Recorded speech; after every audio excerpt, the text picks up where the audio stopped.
একেই বলে বাঙালি ব্রেন। দেখুন বন্ধুরা, একজন ছাগল ব্যবসায়ী 2টি ছাগল বেঁধেছেন একটি সাইকেলে।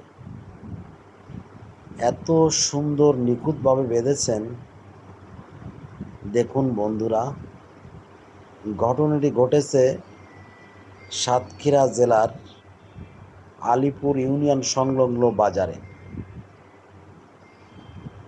এই বাজার থেকে সে অন্য বাজারে নিয়ে যাচ্ছে 2টি ছাগল বাইন্ডিং করে। এটাই আমার প্রথম দেখা এত সুন্দর বাইন্ডিং। তো বন্ধুরা, বাঙালি ব্রেনে কাছে সবাই হার মানে, তার একটা জ্বলন্ত প্রমাণ। এই মুহূর্তে বিদায় নিচ্ছে আলিপুর থেকে। ধন্যবাদ সবাইকে, ভালো থাকবেন সবাই।